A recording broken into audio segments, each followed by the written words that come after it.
Welcome to NASA's coverage of the 2023 Annular Solar Eclipse, live from Kerrville, Texas. I'm Tahira Allen with NASA Communications, and I'm joined today by Dr. Gina DiBraccio, the Deputy Director of our Goddard Space Flight Center's Heliophysics Science Division. Gina, thank you so much for being here with us today. Thanks for having me, Tahira. Happy to be here. I mean, it's a big day for heliophysics, which is the study of the sun and its effects across the solar system. So, Gina, I'm dying to know, how are you feeling right now?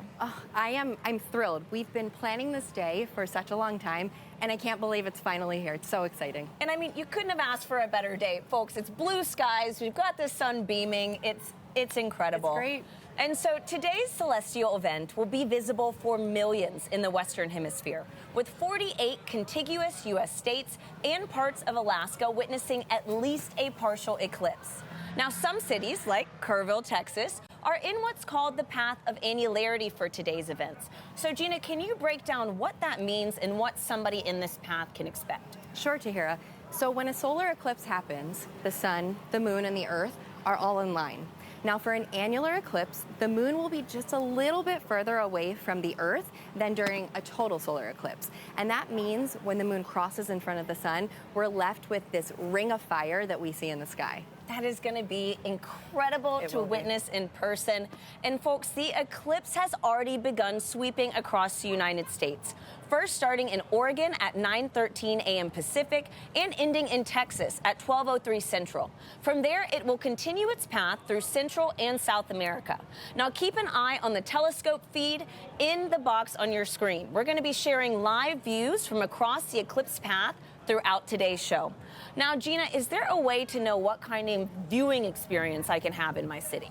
Sure. So our viewers can go to go.nasa.gov/Eclipse Explorer, and that will take you to that interactive map that we have, and you can see when and what your viewing experience will be. That is amazing. Thank you so much, Gina. Absolutely. And folks, if you go ahead and look in that feed in your screen, this is a live view of Kerrville, Texas, and you can see the moon is already starting to inch across the sun right now. So again, this is a good time to mention where this eclipse goes today, we go during today's broadcast. So if you're not in the path of annularity and still want to see that ring of fire effect, don't worry. Our friends from Time and Date are bringing us live telescope views from across the path of the annular eclipse, starting first in the United States and then following the action as it sweeps across Central and South America. We have a lot of exciting things planned for you throughout the show. You're going to see what it's like inside a hot air balloon at the world's largest balloon festival. We'll then check in with astronauts aboard the International Space Station. You'll hear from a very special guest about eclipse safety, and then learn all the ways you can participate in next year's total solar eclipse. This is going to be the last time a total solar eclipse passes across the mainland U.S. for 2 decades. Now, you can interact with our experts in today's show by sending in questions using the hashtag AskNASA on social media, or by dropping them directly into the comment stream wherever you're watching. Now, today we are here for an annular solar eclipse.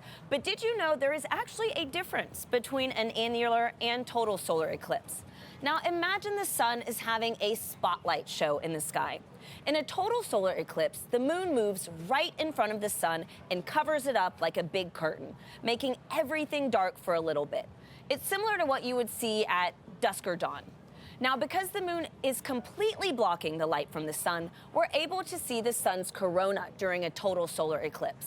Now, in an annular solar eclipse like today, the moon is going to be a bit too far away to completely cover the sun. So like Gina said, when you look up at the sky, you're going to see the sun with a glowing ring around the moon. Because of this, it is often called a ring of fire effect. And as you can see on your screen right now, it is going to be a really, really cool and unusual sight. Now, a word of caution, though. Because the sun is never completely covered during an annular eclipse, it is important to always wear your eclipse safety glasses anytime you look at the sun. Now, both types of eclipses are amazing shows, just with different perspectives. So today we're going to be bringing you views of the annular eclipse, and you're going to have an opportunity to view a total solar eclipse on April 8th, 2024. Now, Gina, anything you would add to that? Of course, Tahira. So the science with the annular eclipse and the total solar eclipse, we can do great science, and NASA has a bunch of experiments, which you'll hear about later today. Fantastic. Thank you so much, Gina. And folks, it's time to meet your other hosts. We have James Tralie at our Eclipse desk. He's going to be keeping us keyed into the action, connecting with telescope operators across the country to show us live views as annularity sweeps the nation. And we also have Joy Ung and Michael Kirk at our Albuquerque desk. They're going to be joined with special guests throughout the show to talk about how important eclipses are to all the science we do at NASA and how you can play a part in the activities leading up to 2024's total solar eclipse. Now, we're going to head out to Joy and Michael later, but first, James, how are things looking on your end? Hey, Tahira, so excited to be joining you live from Kerrville, Texas. I've got my Eclipse glasses ready to view today's big event, the Annularity, right here in just a few moments. We should be getting our first view from the West Coast in just a few moments. Up in Eugene, Oregon, they'll have the first awesome view from the United States. And you can track all of today's events using this interactive tool we've developed called our Eclipse Explorer. If you want to play around with this, go to go.nasa.gov/Eclipse Explorer. This is a fantastic tool that allows you to preview exactly what the eclipse is going to look like in your neck of the woods. You can see this path that it's going to be taking all the way down to us in Kerrville, Texas, starting out in the Pacific Northwest.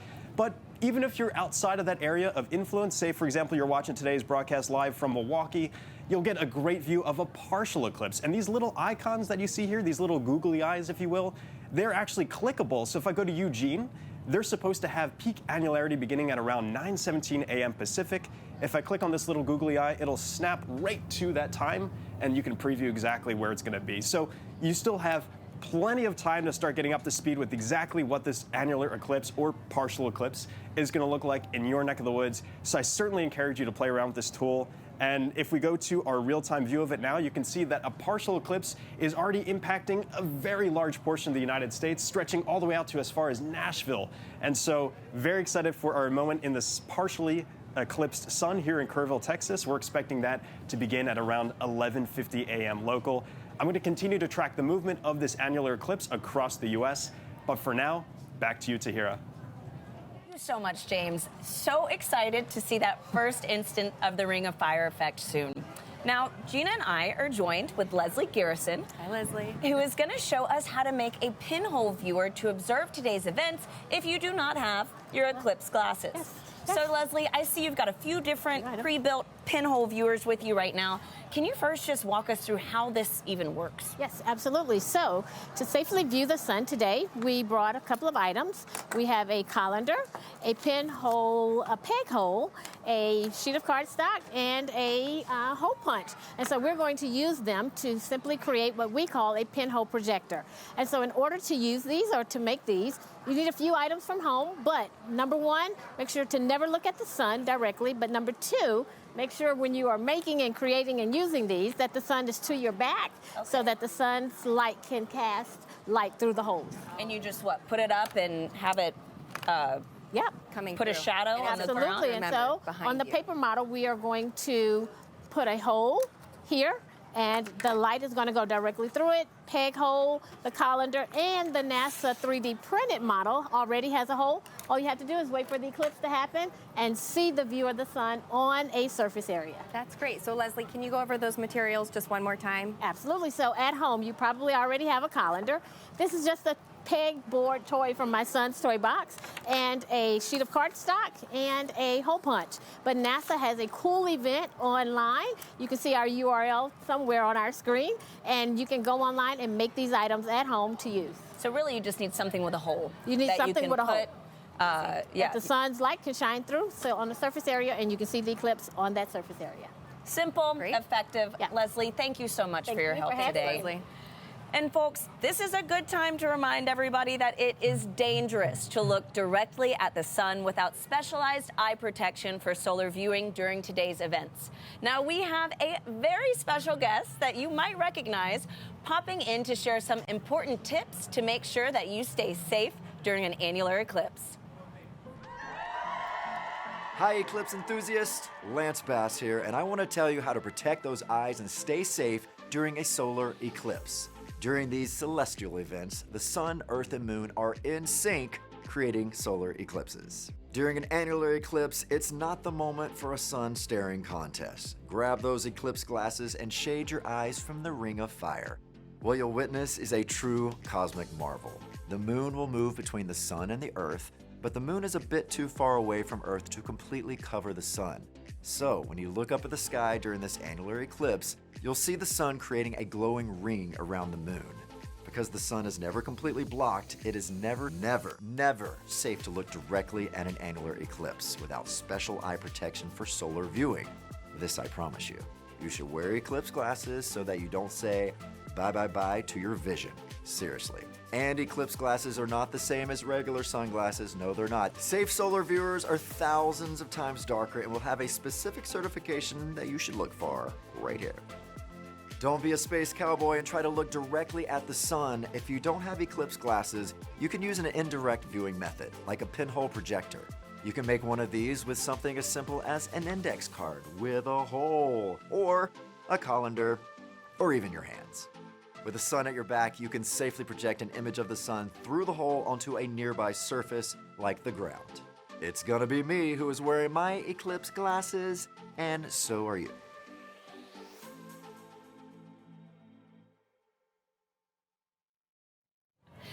Now, don't forget to be in sync with these safety tips, folks. Seriously, listen to Lance and protect those eyes. We really want everybody to enjoy today's events.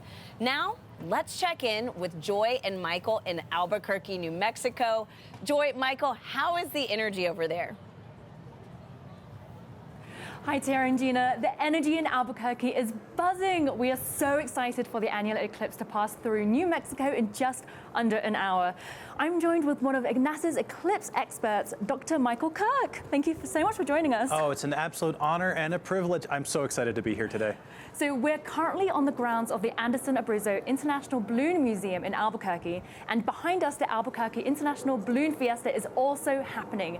And in fact, a balloon is also about to get inflated right behind us, which is really, really exciting. So Michael, have you seen an annular eclipse before?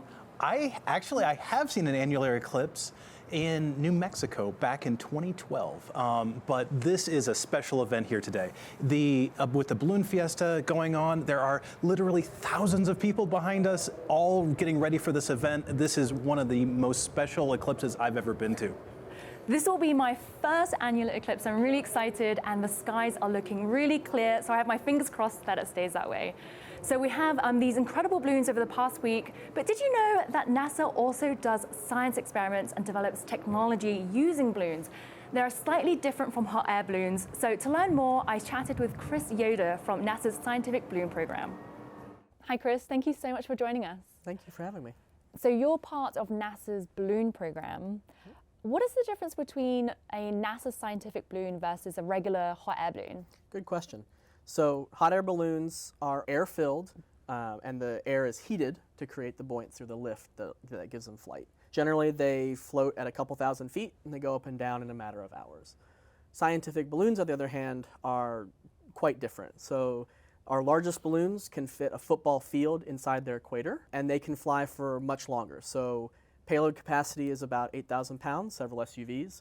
The duration can be up to 5 or 6 weeks at a time, and the altitudes can be up to 160,000 feet, about 4 or 5 times the height of a commercial airliner.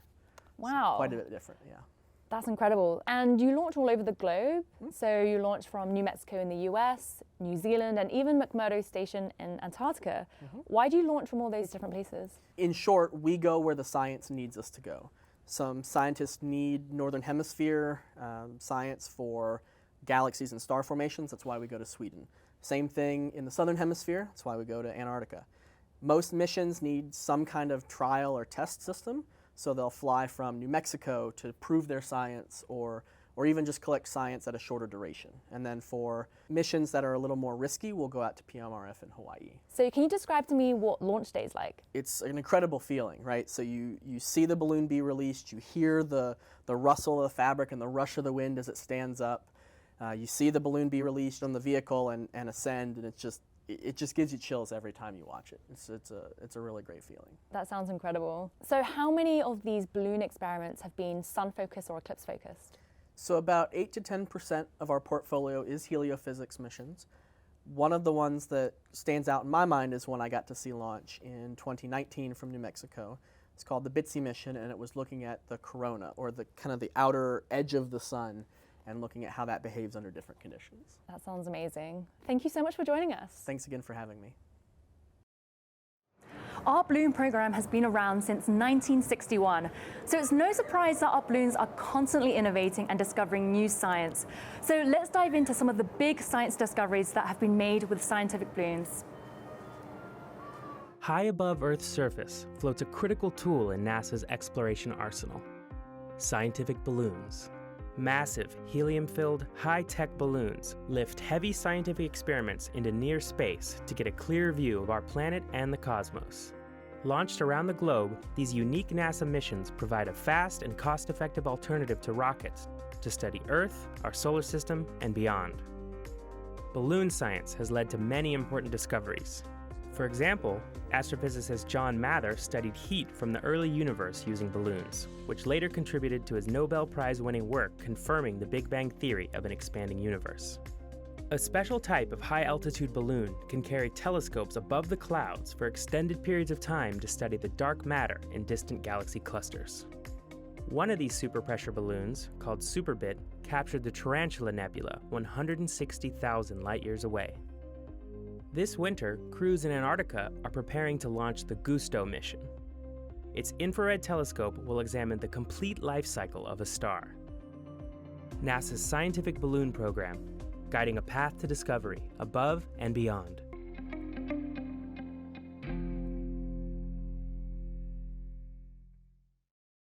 Joined with us now is the Balloon Museum Manager, Nan Masland. Thank you so much for joining us on probably the busiest week of the year. I'm so happy to be here with you all. So we're here, the Fiesta started in the 70s with a small group of people, and now there are hundreds of balloons. Can you tell us more about the event and what it means to the city? Absolutely. Well, it started in 1972 by a pilot named Sid Cutter, who had the idea to get a few hot air balloons together. He managed to get 13 together in a mall parking lot, and they expected a handful of people to show up, and hundreds did. And that's when he knew he was really on to something. And 51 years later, there's 100,000 people behind us on the field right now. Oh my goodness. So the Balloon Museum, it's where you work and it's where we are right now. Could you tell us a little bit about the relationship between the Balloon Museum and the Fiesta itself? Absolutely. We are very good neighbors. We are here 365 days of the year. We started in 2005, and we start with the early ballooning in the 1700s up through today, exploring the history, science, art, and just wonder of ballooning. And if you haven't been to Albuquerque, we invite you all to come back and check out this museum. And what do you love most about the Fiesta and the museum this week? New Mexico is such an enchanting place to be, and the smell of roasting green chili in the air, there's nothing like it. There's a reason why Georgia O'Keeffe chose this place as her home. It's because of the open sky and the beautiful landscape, and we get to enjoy so much of that here. And when you think about it, there's like a spotlight shining on Albuquerque, and I think it's probably the best place in the whole wide world to be right now. Today, Balloon Fiesta and an annular eclipse. I can't imagine anything better.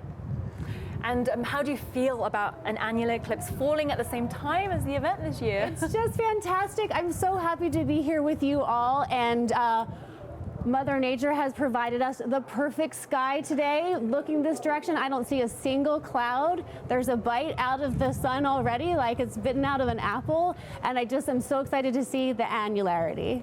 Amazing. Thank you so much for being with us today. I'm really excited to enjoy the annular eclipse together. Me too.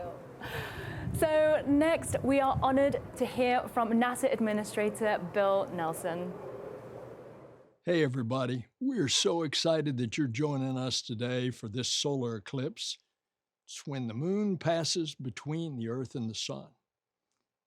It's a big day for NASA scientists because eclipses present unique opportunities to study the sun.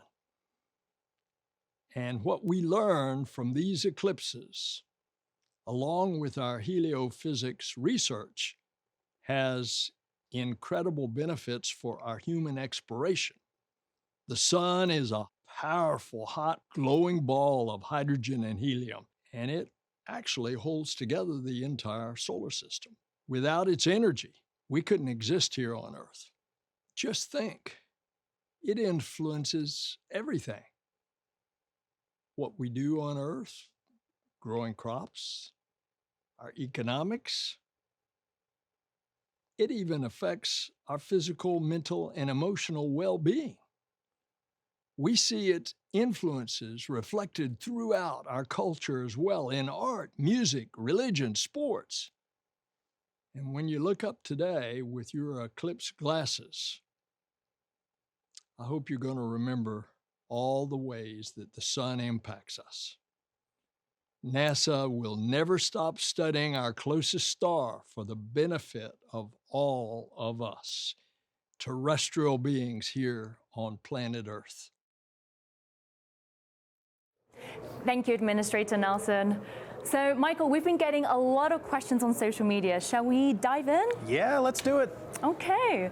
So, I have a question here from Priyesh Patel on YouTube, and they ask, do events like eclipses occur in a similar pattern geographically? Oh, absolutely. Geographically, we get the same sort of shape of an eclipse that will move slightly northward in its progression. So this is called the Saros cycle.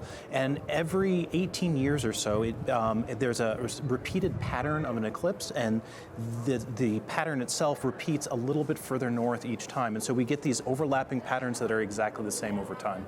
Amazing. I didn't know that. Yeah. That's really surprising. Okay, and before I go on to my second question, I just want to mention that in the telescope view now, we are seeing a partial eclipse and a lot of bite out of the sun. Oh yeah, it's getting a bit bigger. We're not quite to 50% yet, but yeah, it is getting there. It's pretty exciting. That's so exciting. Okay, so the second question I have is Sammy Connor on YouTube, and they ask, how does the Ring of Fire eclipse affect the light from the sun reaching Earth? Ooh, that's a fantastic question, because this has something to do with the science that we can do with eclipses as well. So as the sun gets blocked by the moon progressively, there are parts of the sun, active regions specifically, that will be blocked, and the light from the active regions won't be able to hit the Earth's atmosphere. So we can actually study the effects. We can actually study these effects. We'll hear a little bit more about this later in the program. Amazing. Okay, so a third question is, one of our viewers on YouTube asks, how do eclipse glasses work? Ooh, that's a great question. So these things. Yeah, we have eclipse glasses. Okay, so you see the lenses right here. This is a mylar film, and the coating on it blocks over 99% of the white light that comes here. Not only that, but it also blocks infrared and ultraviolet light, so it keeps your entire eye safe. So it's really that coating that keeps us safe from the powerful sun's light. I'm glad. Yeah, me too. Thank you so much, Michael. Of course. So remember, wherever you're watching in the show, ask a question in the comments below using the hashtag AskNASA, and we'll be answering more later today. So now let's head back to Tahira and Gina in Kerrville, Texas. Thank you, Joy and Michael. The weather looks great in Albuquerque, New Mexico. It does, yeah. So, folks, if you're just joining us, we're following the 2023 Annular solar eclipse as it sweeps across the Americas. Now, coming up soon, James at our eclipse desk will be plugging us into our very first views of annularity taking place in Eugene, Oregon. Now, Gina, as we anticipate this beginning first moment, can you walk us through what exactly is happening when an annularity takes place? Sure. So when the annularity is taking place, that's when the moon is going to be in front of the sun. Now, for the annular eclipse, it's not going to completely block the sun, so we'll have that ring of fire that we get to see in the sky. And if you take a look at that live feed from the telescope that we're seeing right now in Kerrville, we already have a bite taken out of the sun from our perspective as well. Wow, and so that's just going to pass directly over, but not fully cover it. Exactly. We'll still have that ring peeking out. Beautiful. And I mean, we're seeing something, but will anything else happen? Like, will we feel anything? Yeah, so that's the fun thing about these solar eclipses is the fact that there will be environmental changes. So we'll feel that temperature drop, maybe a change in humidity and wind as well, but also nature will respond. So check out, how it feels around you. The birds will nest and go back to their trees. The crickets will come out, starting to chirp. It'll feel kind of dramatic when this happens, too. Can't wait to feel that with you today. And folks, great. It's not just us here on Earth plugged into today's action. Emily Fafaro with NASA Communications had a chance to chat with 2 astronauts aboard the International Space Station to learn more about the sun from their unique perspective off our planet. Jasmine, Satoshi, this is so exciting to be talking with you. This is the coolest thing that I've ever done. As you know, all eyes are going to be on the sun on October 14th as we experience an annular solar eclipse. And so I'm wondering, have either of you ever seen a solar eclipse of any kind? Emily, actually, coincidentally, my very first day at NASA was August 21st, 2017.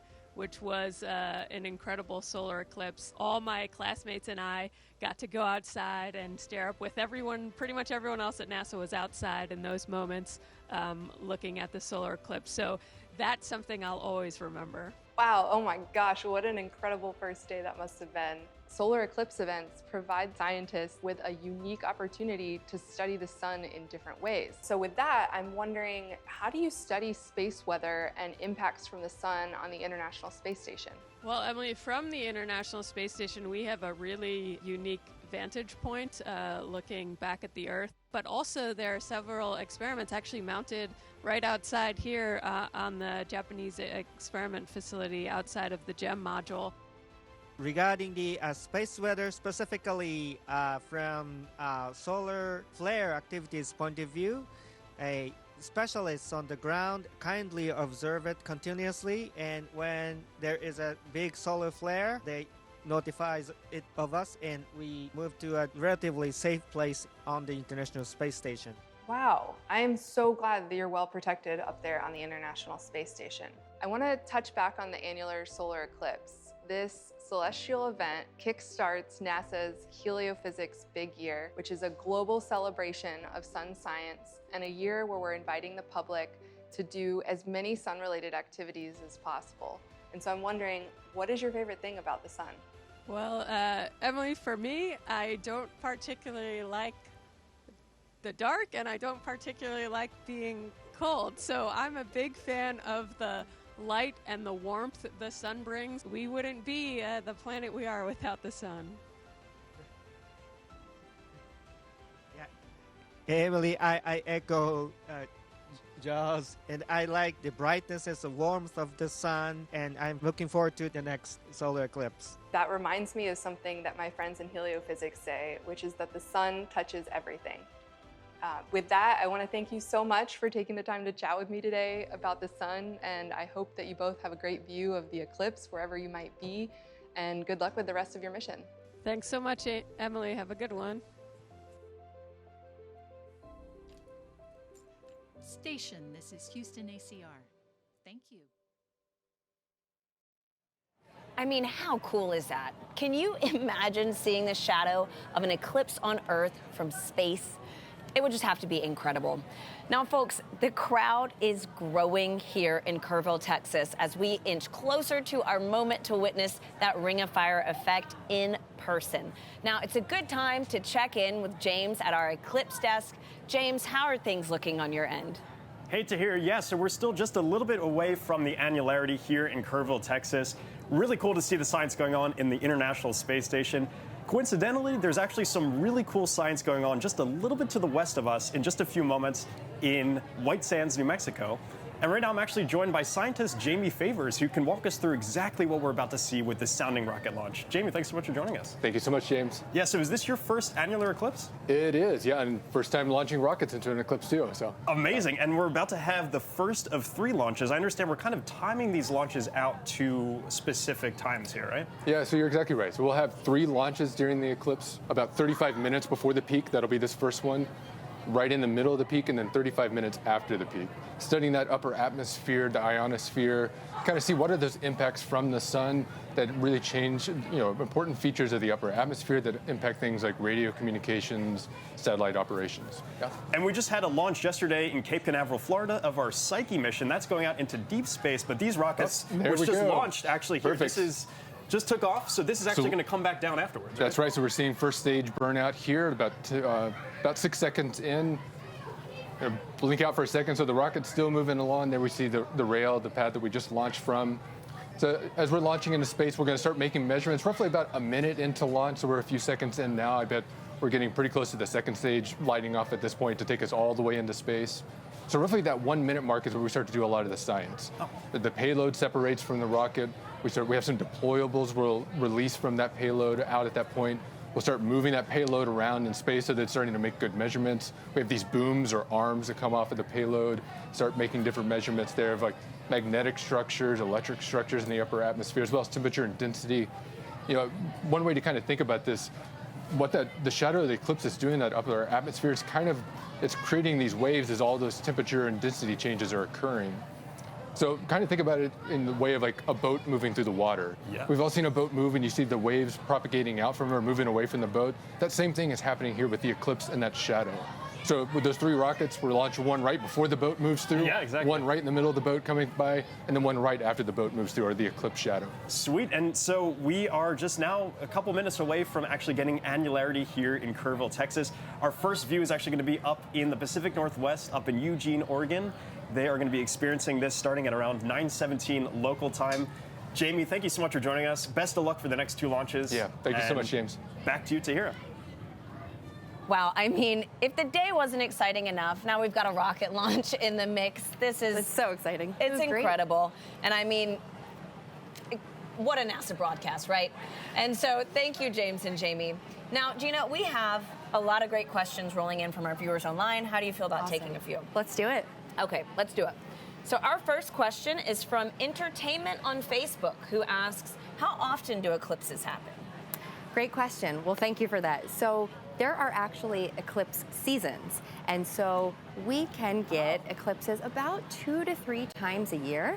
You might expect them to happen every time there's a new moon, but that's not the case because the orbit of the moon is tilted by about 5 degrees, which means sometimes the shadow is a little too high and it doesn't hit Earth, and sometimes a little too low. So we need those eclipse seasons as that sweet spot.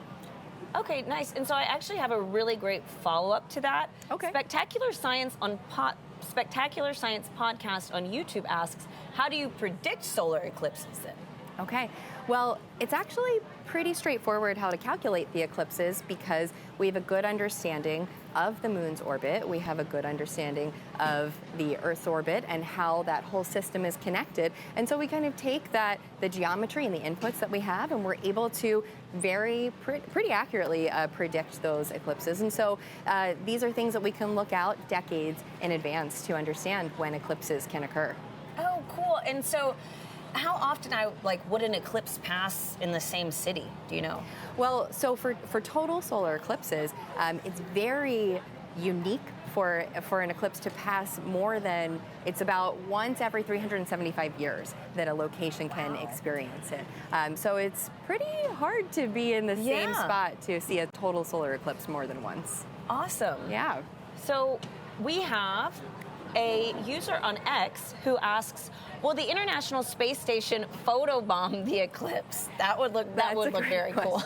Yeah, and so we just got to hear from the International Space Station, and the unique thing about our astronauts on board is that they have a totally different vantage point for studying the eclipses, and they get to actually view the shadow of the moon as it passes over the Earth. And there are experiments that we have on board the space station as well. And so, with NASA, we have all of these different eclipse experiments that are taking place, and we try to take advantage of every perspective that we have. Awesome. So we have a final question from Dante. This is going to be a quick one. Okay. But Dante on Facebook, who wants to know, will the moon block solar wind along its path during this Ring of Fire eclipse? Oh, I love that question. So the solar wind is actually a stream of charged particles that's constantly coming off of the sun, and it interacts with the Earth and other planets in our solar system. Now, the Earth's magnetic field actually blocks a majority of those particles from interacting with Earth. Some are able to get through and interact with our upper atmosphere, but for the sake of the eclipse, most of the particles will still kind of be able to be deflected around the Earth's magnetic field. There will be some that are able to interact with the moon, but it wouldn't have a huge impact on what we experience at Earth. Fantastic. Thank you so much, Gina. And You're thank you to welcome. everybody sending in these questions online. We will get to some more of you, what you want to know by later on in the show. So keep sending those questions in using the hashtag AskNASA. Now, let's check in with Joy and Michael to see what's new in Albuquerque.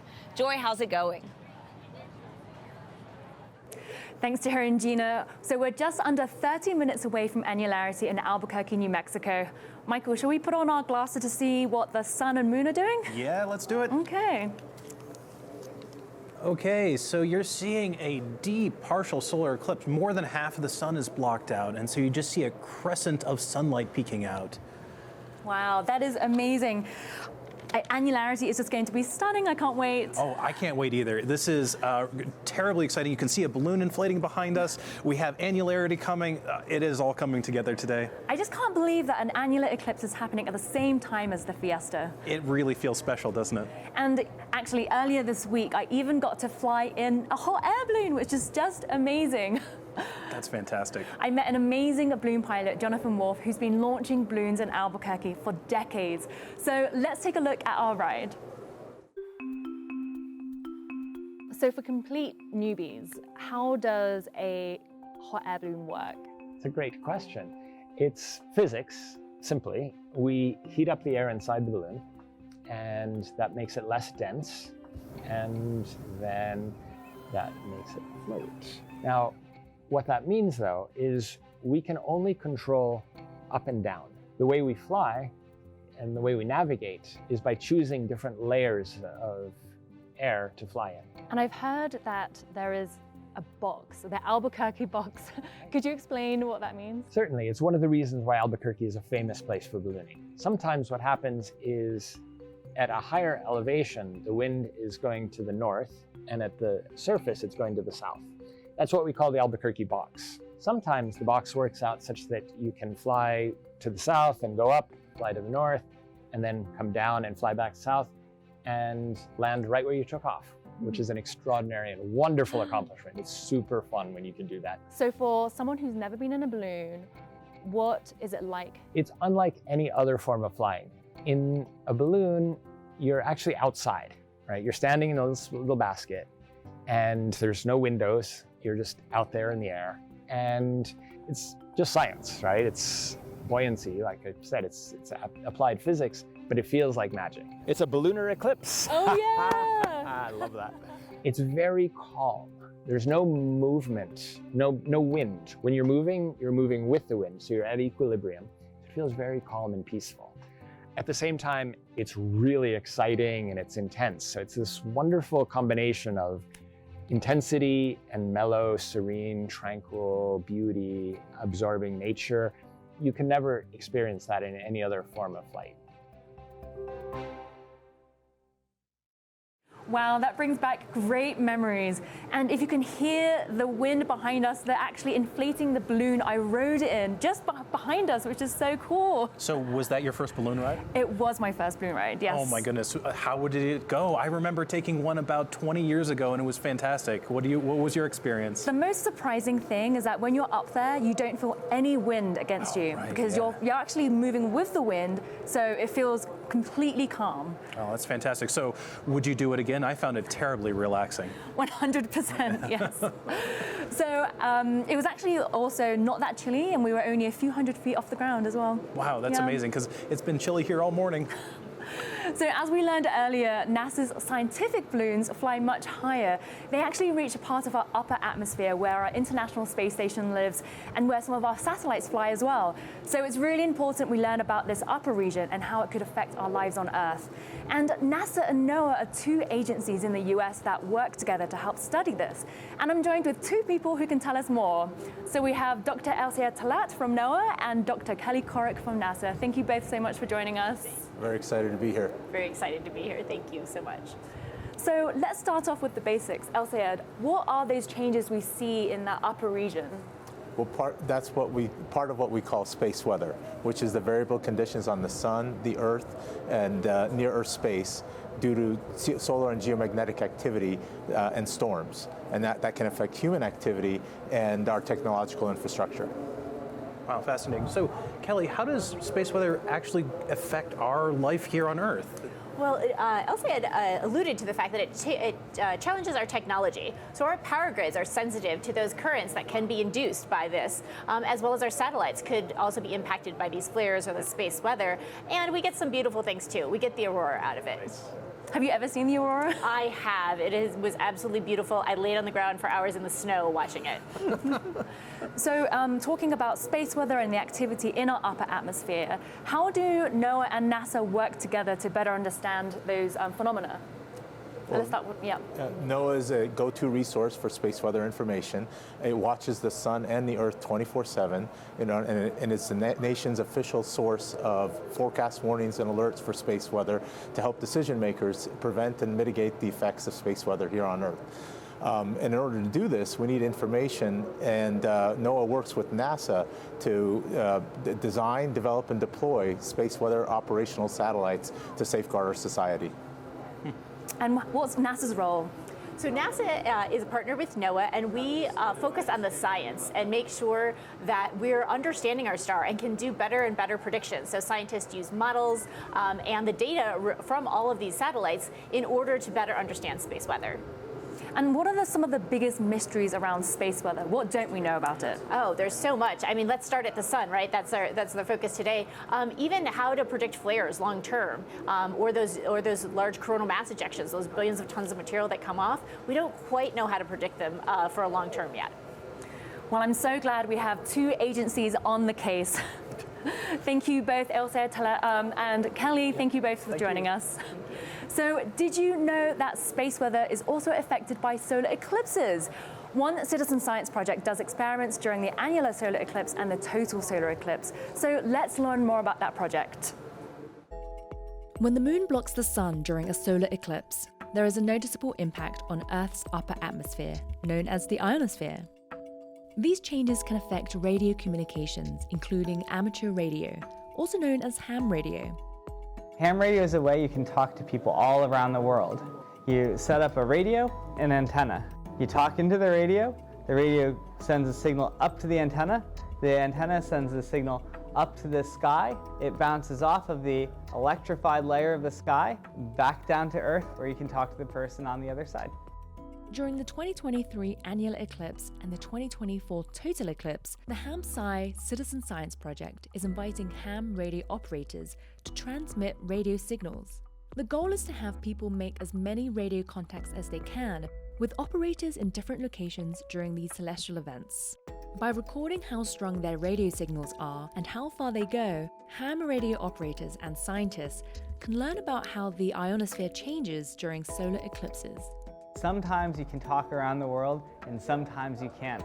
And that's all based on what the ionosphere is doing, what the sun is doing. When it works and you are able to talk to these faraway places, I find that really magical.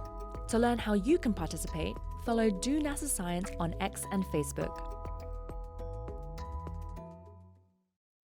There are currently Ham-Sci experiments happening right now across the country, and there'll be more during the total solar eclipse on April 8th, 2024.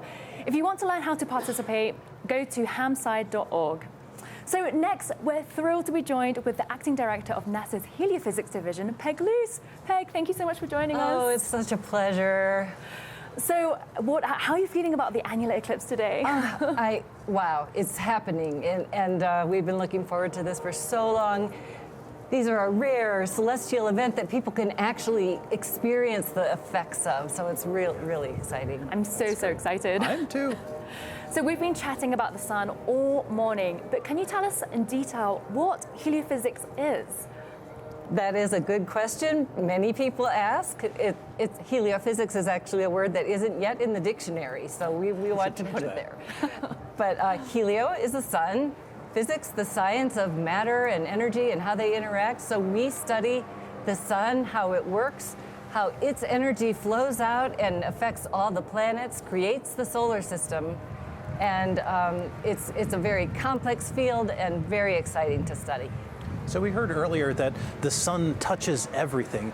Can you describe a little bit about how the sun touches other NASA science disciplines? Yes. So we like to say that heliophysics is really the science that interfaces and collaborates with all of the other areas of science that NASA studies. For instance, the sun is a star. And it's the only star that we can actually study up close. So for our astrophysics friends, we can learn in detail how our star looks, how it changes, how dynamic it is. So when they're using their tools like James Webb Space Telescope to study distant stars, they have up-close information from what we have learned. And then, of course, the sun's energy flows around all of the planets. It interacts with the Earth. Space weather affects the atmosphere of the Earth. And so it really is a collaborative and exciting field of study. I love that the sun touches everything at NASA. So how does NASA touch everything we have here on Earth? So I like to take this opportunity to remind people about NASA science. So most people, when they think of NASA, they think of astronauts and human spaceflight, which is, of course, so exciting. But NASA science is rewriting the textbooks all the time. We have so many discoveries and just so much. We have a Parker Solar Probe that is flying through the corona of the sun. We have the Voyagers that are outside the heliosphere. We have so much to learn that I could never even begin to talk about it, but I want to invite people to go to NASA at Home and check it out. You'll get just a little bit of more information about all that NASA science does. It's an exciting time for NASA science. It really is. Yes. Thank you so much, Peg. Thank you. So now let's head back to the Eclipse desk in Kerrville, Texas, where they're about to start tracking the start of the annular eclipse across the United States. Thank you, Joy, Michael, and Peg. And Joy, you are absolutely right. Folks, we are moments away from the start of today's annular eclipse in Oregon. Now, I know I'm excited. This will be the first time I've ever witnessed one of these events, and I hope you are too. It'll be my first annular eclipse as well. But Tahira, I was lucky enough to see the 2017 total solar eclipse, and that experience was amazing. So I think we're in for a treat today. So this is going to be a totally new experience for you. It will be, yeah. And so, Gina, actually, you know what? Let's go ahead and see if we can pull up the telescope feed from our friends at Time and Date. Wow. Look at that. San Diego. Oh, San Diego. We've got a live view of San Diego, California right now. What a beautiful partial eclipse. Yeah, I mean the sun, it's a crescent. Normally we refer to the moon as a crescent moon, but this time it's the sun. And I mean, normally we see, you know, the sun in the sky, the moon in the sky. Occasionally they might be together, but to see them overlapping, it really reminds you that we're a part of this just entire system. I know. And so interplaying together, right? And you can tell, I mean, from this view, you can really appreciate the fact that from our perspective, the moon and the sun seem to look like they're the same size, even though in reality they're not, right? It's incredible. You know what? Right now, let's go ahead and check in with James at our Eclipse desk. James, what's the latest? Yeah, hey Tahira. So we have officially kicked off annularity here in the United States. If we look at our Eclipse Explorer, you can see that the area of effect of that annular eclipse has now hit Eugene, Oregon. They should have a phenomenal view there. And just a reminder to all of our viewers who are in that region, the Pacific Northwest, be sure to use your eclipse glasses as you're looking at the sun and the moon above. You should have a beautiful sight at this moment. That's going to last for just a couple minutes, so really take advantage of that big moment. You just saw that view in San Diego. Even if you're outside of this area, you might still have a beautiful view of a partial eclipse. And if I zoom in onto our little area of annularity, you'll notice kind of a couple little bumps and things here, which you might initially think is because it's low resolution. Maybe it's a little bit, low res here, but the inverse is actually true. We actually have an incredible amount of data feeding into our Eclipse Explorer to generate the images and the predictions that you're seeing on your screen. This tool takes into account two unique things. One is obviously the topography of Earth, so mountains, river valleys, all kinds of little divots and things as that shadow moves across the land. But also, and really interestingly, it takes into account the shape of the moon. When you think of the moon, you might just think it's perfectly circular, but there are so many little objects like mountains and craters and all kinds of things dotting the surface that are all being fed into this prediction that you're seeing here that will then show you exactly what the shadow is going to look like.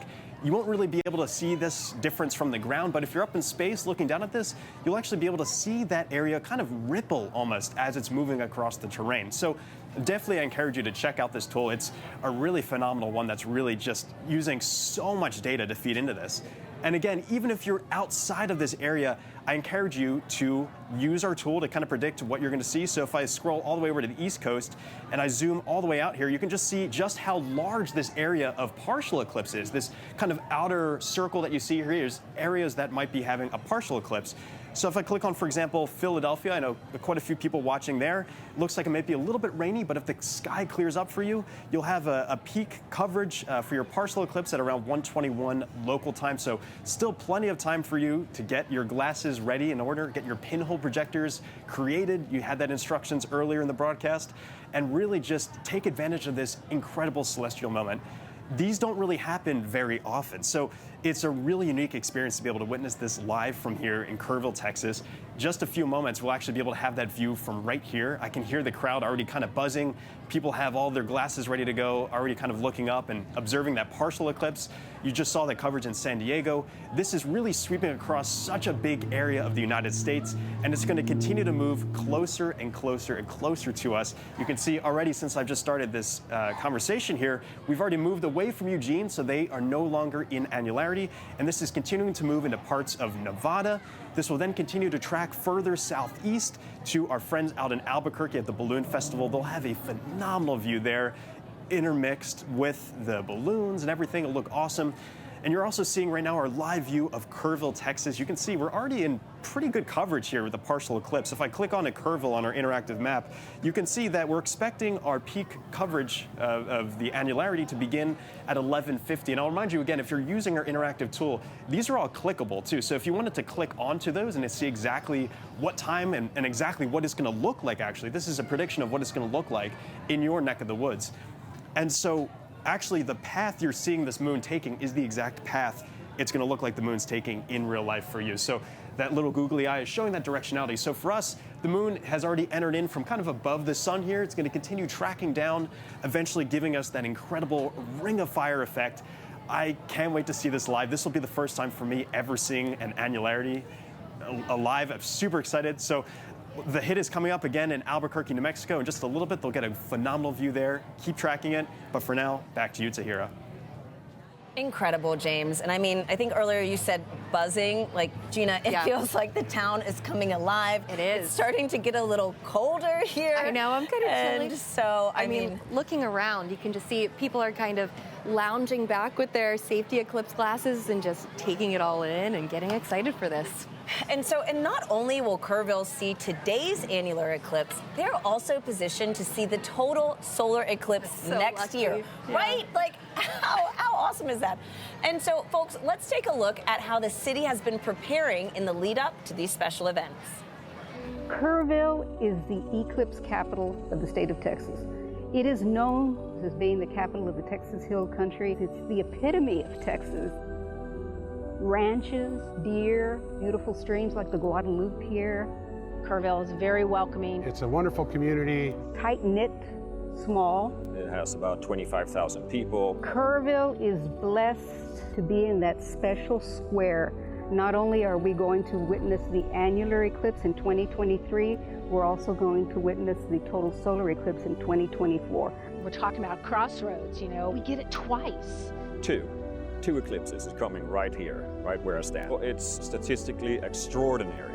We get two in less than 6 months. Everybody's excited about it. City council, county commissioners, everybody's working diligently to be able to provide safe opportunity for the influx of people. This will be the biggest event in the history of the city, and that's why the city is preparing. We're preparing to make the event enjoyable for everybody who wants to see this tremendous natural phenomena. I think that Kerrville has done an awesome job of preparing, way in advance. It's getting that message out to people to make sure that they're taken care of personally, but then there's the science part of it, letting them know what is an eclipse. And I'm just having a great time going out and talking to civic organizations and clubs and to talk about eclipses. So this will be my 4th and 5th solar eclipses. I've seen total eclipse in Nebraska. I drove 1,200 miles for a little over 2 minutes, and it was well worth it. And just couldn't believe the experience of the eclipse. I mean, it literally gives me goosebumps every time I talk about it.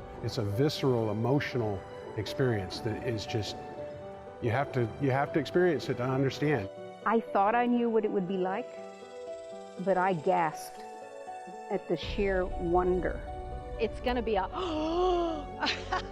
you're going to hear that intake of air and awe. It was the most beautiful natural thing I've ever seen. So to have an eclipse basically in my backyard is just, it's indescribable.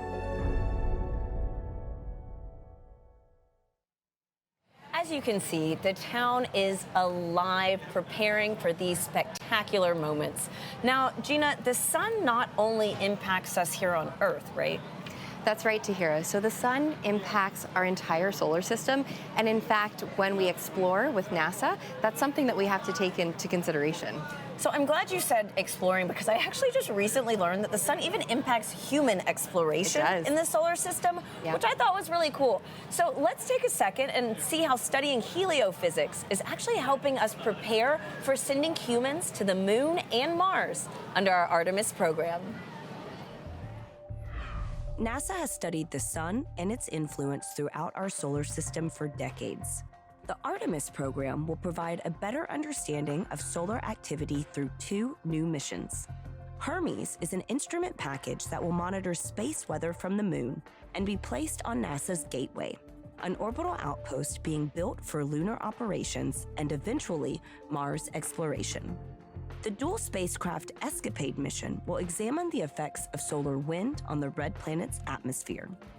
Heliophysicists at NASA are working to protect astronauts who will travel to the moon and to Mars by increasing our understanding of the space environment through which they must travel. With safety ever at the forefront, the agency is using spacecraft observations and simulations to better understand space weather. That's a look at your Artemis Moon Minute. Folks, I've learned that it is almost time for Annularity to make its move into Albuquerque, New Mexico.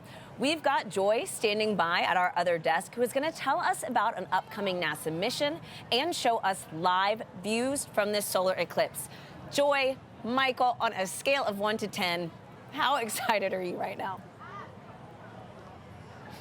I think I'm about a 20 right now. What about you, Michael? Oh, I am so excited. You can see the light changing. It's getting a little bit chilly. I am so excited. I cannot wait. Yeah. So now we're joined with NASA scientist Dr. Nikki Viall, who's going to tell us about a new sun mission.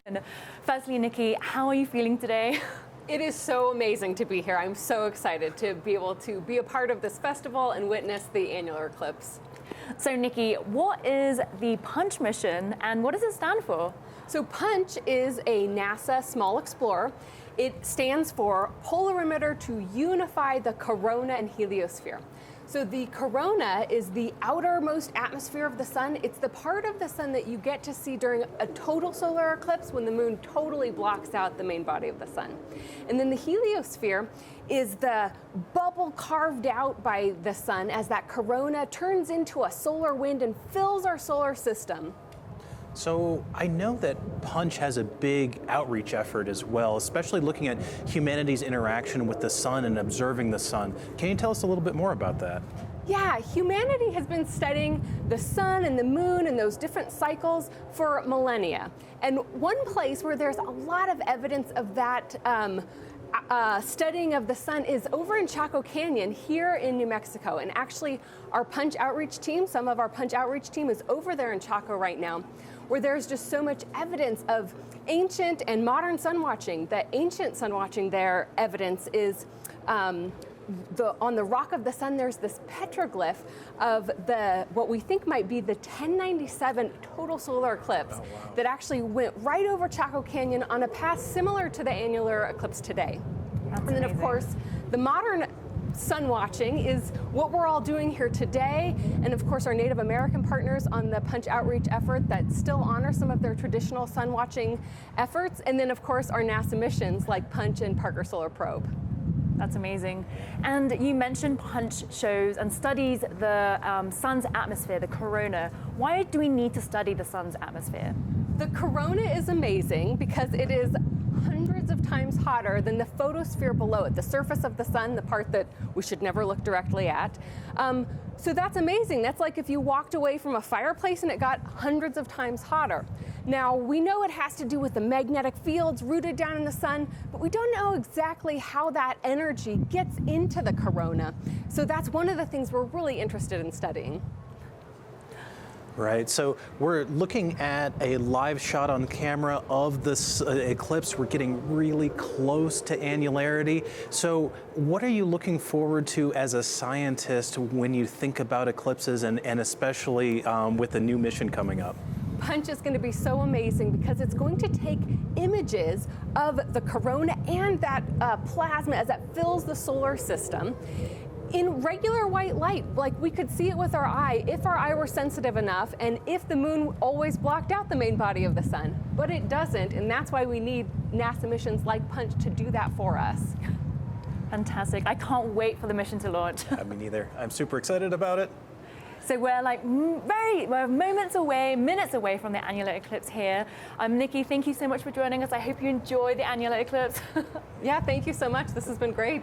And I hope you keep safe from the wind. The wind has kind of picked up right now. So the skies are clear, the wind has picked up, but we have a clear view of the annular eclipse. So remember, the annular eclipse is moments away from Albuquerque and the sun is never completely covered. So during the eclipse, you have to keep your eclipse glasses on the entire time. You can also use other indirect viewing methods too, like a pinhole projector if you don't have eclipse glasses.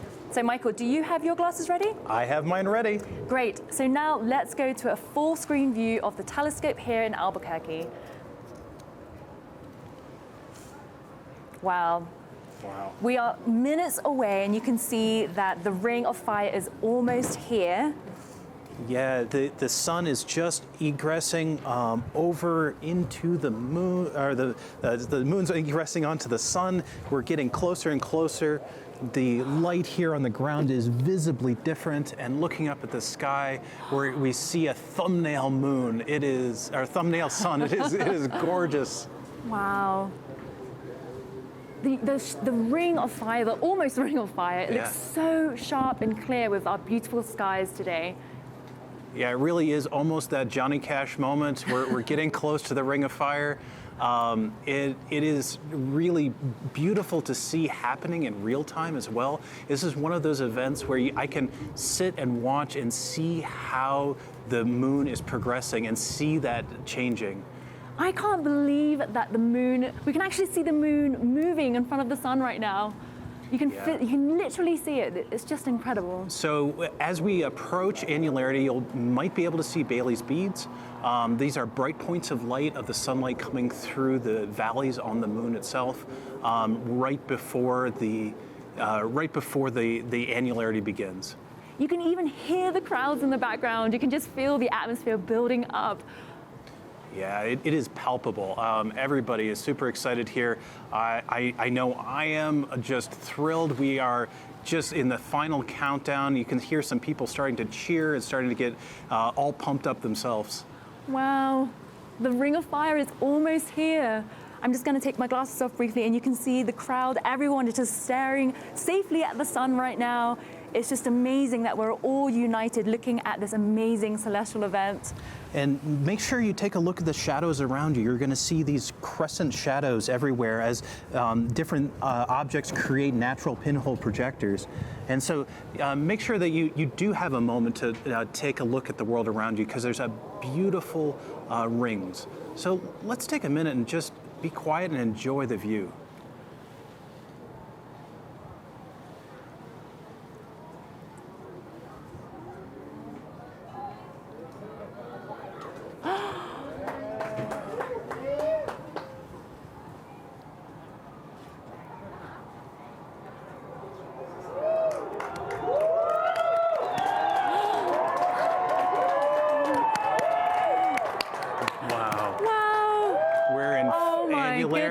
It is a gorgeous sight to behold. Everyone is cheering. This is so amazing. Wow.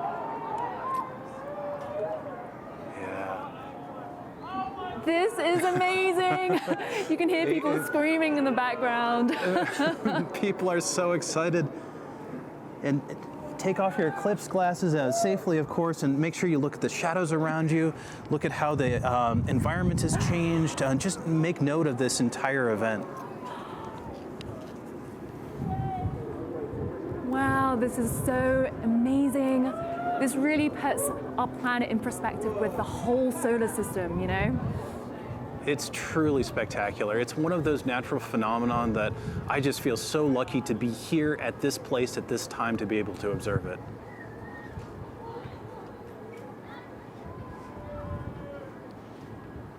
Wow, I'm just looking at a tiny pinhole below and I see a little ring, like a little spotlight.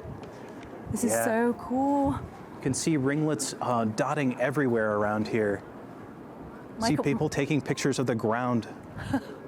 How are you feeling, Michael? Oh, this is spectacular. You know, we've been preparing for this event for so long. To actually be in this moment and to be experiencing it live is just tremendous. Joy, how are you feeling? I'm just in awe, you know, I can feel the temperature drop and this ring of fire feels so long. It's just about 4 minutes long and it feels just incredible that we are seeing moon right in front of the sun right now. So that moon's shadow is traversing across the ground at a few thousand miles an hour, almost Mach 3. So even though it seems like it's lingering, it's actually making really good progress, and pretty soon our colleagues in Kerrville will be seeing annularity too. Wow, and the crowds, everyone is still staring, looking at the annular eclipse. I love that everyone is here together, enjoying this together. Wow. Yeah, you can almost hear a little bit of an awe and reverence among the crowd. Initially, there was a bit of cheering, and then everything got a little bit quieter as people took in the sight. I think that, you know, as people experience this event, it strikes both, you know, personal but also communal, and it's a really beautiful, beautiful event to see. I would say we have about thousands of people in the fiesta today and hundreds on the museum grounds. Everyone is just excited about this eclipse and it's just so lovely to see. I think also what I really love to do is to look at the crowd and see everybody looking up at the sky with their glasses on in the same place. It's just, it's fun to do a little bit of people watching as well. Yes. Wow, this is a perfect ring of fire. It's just so crisp. Yeah, it's fantastic. I'm so excited for the science that is going to be coming out of this too. Of course, I always come back to the science, and this opportunity to have the moon covered to this extent is going to provide us really amazing data about how the sun and moon and Earth how they interact with each other. Oh my goodness. We have about 30 seconds left of annularity here. I just want to absorb this moment. It's so fast and so slow. Definitely. Wow, what a sight.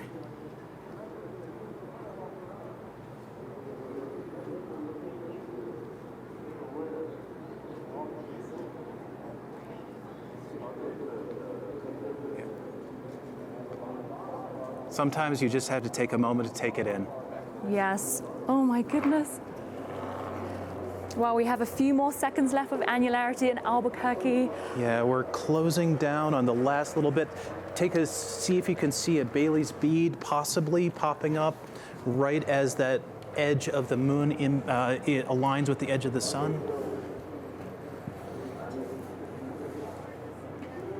Just seconds left. Really such a gorgeous sight. It really is. Oh, that is going to be a moment to remember. Absolutely. So Kerrville is going to be experiencing this very, very soon. So let's head back to them in Kerrville, Texas to see what they're up to. Oh, I mean, Joy and Michael, I got goosebumps watching you experience annularity, and Gina, like, that is about to be us soon. It's true. I mean, so Tahira, we're about 550 miles away from them, and we will have annularity in about 10 minutes because, as Michael said, the moon's shadow is traveling more than 1,000 miles an hour. Everyone's so excited. Yeah, as you can see, the crowd is just getting excited for today's opportunity. And folks, it's starting to get dimmer here. Like, it is going to be amazing. Yeah. So, Gina, other than sheer beauty, why do we observe eclipses at NASA? Well, NASA can learn a ton of different science from the eclipses. So let's talk about exoplanets for a second, because when we study exoplanets, we are actually using eclipses. The planet itself is passing in front of its host star, and so we can learn about the exoplanets. There are eclipses on other planets in our solar system that we can study, but here on Earth, the science that we're able to do will inform us about the upper atmosphere and how it responds to the sun. So really understanding kind of that sun-Earth connection. We can do lunar science as well, and of course, solar science, learning more about the sun. So eclipses are touching Earth science, planetary science, sun science. That's Everything. incredible. And Across the NASA spectrum. studying it all. Yes, exactly. We take advantage of that, for sure. Absolutely. I mean, spectacular sight, spectacular science. Yep. So, folks, we have James standing by at our Eclipse desk with a telescope operator who's going to show us the next city experiencing annularity. James, how are things looking? Yeah, hey Tahira, I just had a quick look outside. It is really surreal here. It's kind of hard to process exactly what we're seeing because it's daytime, but it feels like it's not. It's starting to get already very close to annularity. You can hear a lot of screams behind me now. Right now, we're actually getting the annularity in Roswell, New Mexico. They should have a phenomenal view outside right now. And I'm actually joined by a telescope operator who's been providing a phenomenal view for us all morning with her telescope. This is Troche. Thank you so much for joining us today. Thank you so much for having me. This is so exciting. Yeah, it's really mind-blowing seeing it. And so you have quite the setup. Could you walk us through exactly what you have outside for us? Sure. I have a Celestron 6 SE. It's a Schmidt-Cassegrain telescope with a solar filter on the front and a DSLR camera that's streaming to YouTube. And so a Schmidt-Cassegrain telescope's a bit of a unique telescope. Usually you think of kind of like a long cylindrical thing, but this concentrates the image in a different way, right? Right. So it's a little bit more compact. It's definitely designed for astrophotography in mind. And how it works is there is a glass corrector plate in the front. It's clear glass. And the light from anything that you're looking at, whether it's planets or in this case today the sun, will travel through the corrector plate to the primary mirror that's at the back of the telescope. Then that will bounce back into the secondary mirror that is attached to the corrector plate on the front, and then it'll go through again back at into the diagonal that's attached to the DSLR camera or an eyepiece if you're looking at it. So a pretty complex process, and also you have to have special protection for the telescope itself because you're used to looking at pretty dim objects. What do you have set up for that? So I have a white light solar filter, and it is incredibly important. Just like protecting your eyes, you need to have solar equipment for your telescope or your camera if you're photographing the sun. Yeah, and so also, this is obviously moving really quickly across our sky. You just heard from Michael that this is really quite a quick event here. So how do you keep it in the field of view of the camera? Well, thankfully, the remote control that's part of the telescope actually has a city database set up, so I can program it for city and state, and Kerrville was actually listed. Look at that. Very awesome. And yes, so you can see it's already moving very quickly towards us. This is where annularity is going to be currently taking place. You can see we're next in line here, coming up in just a little bit. So very excited to continue tracking this across our skies. Thank you so much for providing this awesome view for us all morning. You can really see it's really getting close now. It's got this beautiful crescent to it. Usually we're used to a crescent moon. We've got a crescent sun today. I mean, really awesome. And in just a few moments, we're going to have the ring of fire of annularity. Very excited to have that. Thank you so much for joining us, Kat. Thank you. And back to you, Tahira. Thanks, James and Kat. Now, we have about 6-ish minutes, 6:30, until annularity makes its way here to Kerrville, Texas. As you can hear, the anticipation is high. They're so excited. And so, Gina, as we count down to the big moment, let's take a few social questions. Let's do it. Okay. So we have something to see here on X who asks, am I seeing a couple of sunspots on the telescope feed? Yes, so you are seeing some sunspots. As I look at the live feed, maybe not so much right now because the moon is blocking most of the sun, but when the moon wasn't covering as much of the sun, you could see some darker spots, some black spots here and there, and those in fact are sunspots, which are areas of really intense magnetic fields, and the surface of the sun is actually cooler, which is why they appear darker than the rest of the bright sun that we see. Now, we heard a little bit about space weather and some of that solar activity that's coming towards Earth during, some of the sun's activity, and basically these sunspots are where that activity can come from. And right now, the sun is in the part of its solar cycle where more of those sunspots start to appear. So the sun goes through an 11-year cycle, where it becomes active and then where it becomes less active. And right now we're inching towards what we call that solar maximum. And so more and more of those sunspots appear, and that's what we're seeing today. That is incredible. And I mean, again, talk about activity. Gina, this crowd right now, like, folks, if you could see it, I don't know if you exactly. There you go. We have folks looking up already with the Eclipse glasses on. You see the live telescope feed in your on the screen right now. We are moments away. What I think is super cool, we've even got some folks out here with their own telescopes and cameras to really capture this spectacular event. Yeah. And so, again, it looks like we've got about 4 minutes. The crowd is growing, and I'm interested to see how everything kind of calms down too. So we'll see. Gina, I have another question. This is from Baron on YouTube, who asks, does a solar eclipse have a material impact on the atmosphere? Oh, I love this question, because with the eclipse, we really are trying to understand the Sun-Earth connection.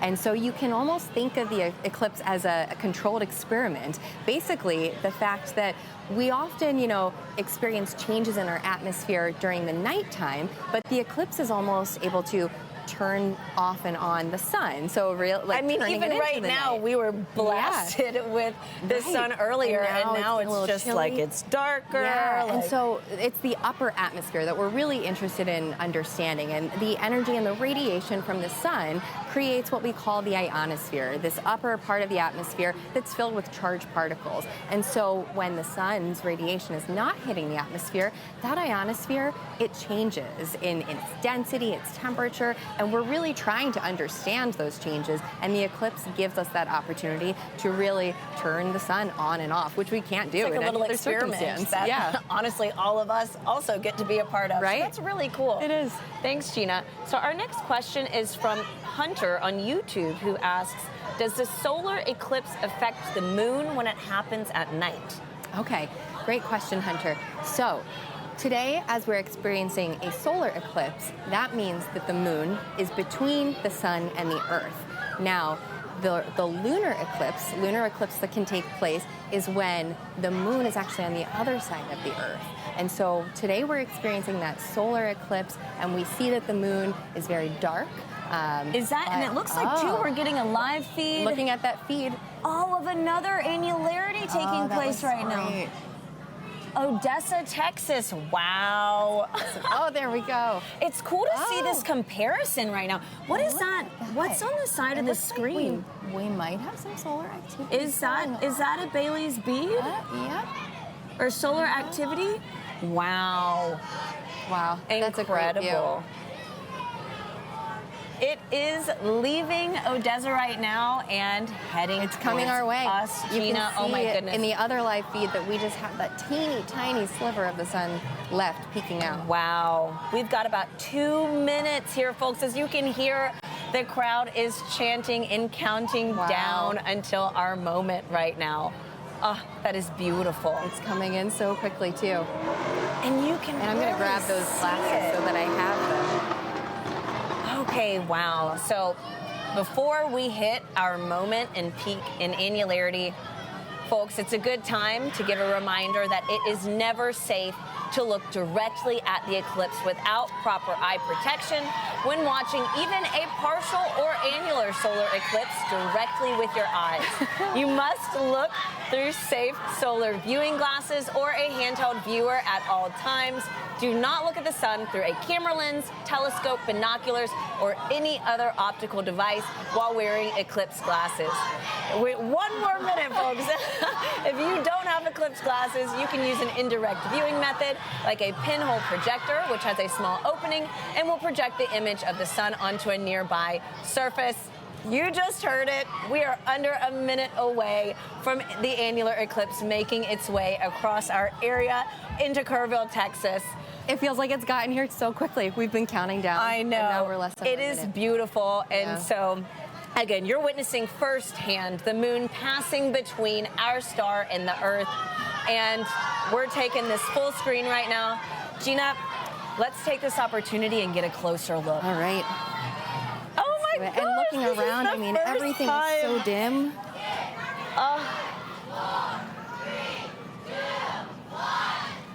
Oh, wow. Oh my God. Wow, you know, like, why am I emotional right now? Oh, there we go.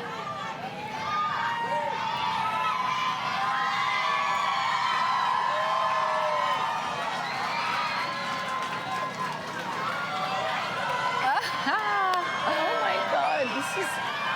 I mean, it doesn't look real. I didn't think I would cry. Like, what the heck is going on? Wow. This is... Wow. It looks great. I mean, you can just see. It looks like a perfect circle of the sun perfect peeking out. It really is that ring of fire that we have here. wow. Gina, I thought I'd have goosebumps, but I'm like literally shaking. This is crazy. I know. I know. I agree. So, I mean, this And is I'm your just- first annular eclipse. I mean, was it what you expected? It is Tahira. I mean, we've seen all of the photos from previous annular eclipses, but just as I look again, I mean, it's incredible how the moon and the sun are able to line up like this. And again, I mean, the moon is way smaller than the sun, but right now it's really giving it a run for its money. It is. Yeah. Why is that? Well, so a little fun fact about our moon that's pretty incredible. It's 400 times smaller than the sun, but it's also 400 times closer to the Earth. No and way, that 400 and 400 is the 400? magic number here, yeah. The fact that 400 and 400, that means in the sky, the moon and the sun appear to be the same size. And that is unique to us on Earth. No other planet in our solar system has that ratio that makes it so special. So you're saying that if we viewed an eclipse on another planet, it wouldn't look like this? It wouldn't. I mean, I'm sure it would be great to see, but it would not look as spectacular as this. Wow, okay, I'm gonna turn behind me really fast. Yeah, looking around. And you can just see everything. The shadows are a little bit different. It's dim. You get this hazy feeling, but the sky is still blue. That's what's strange about it. Oh, it's so sweet. We've got parents like holding little eclipse glasses on their kids to look up. This is just, it's really amazing how just like, I don't know, a natural phenomenon can really make the world pause for a second. That's great. Wow. You heard the cheering, and now it's quiet now again it's as people are just looking. And so for us, this is going to last about 4 minutes until it crosses, right? That's right. And why is that? Is that the same in every city or? Yeah, so there's actually the length of the maximum eclipse can change based on several factors. I mean, each eclipse is unique. And so one thing has to do with where in the moon's orbit the moon is, because the moon's orbit isn't circular. So it will go faster and slower at different parts. And that will make the shadow travel at different speeds. Also, where the shadow is landing on Earth will have an impact, because if you're at the equator, you're going to be rotating much faster than if you were at the poles. And so for that fact, it changes the length of that maximum eclipse too. And that's true not just for annular eclipses, but for the partial eclipses, for the totality, for total solar eclipses as well. And I imagine, our folks at home getting some of those partial eclipses are also having a great experience too. I don't know what I expected, but it wasn't this. Like, this is incredible.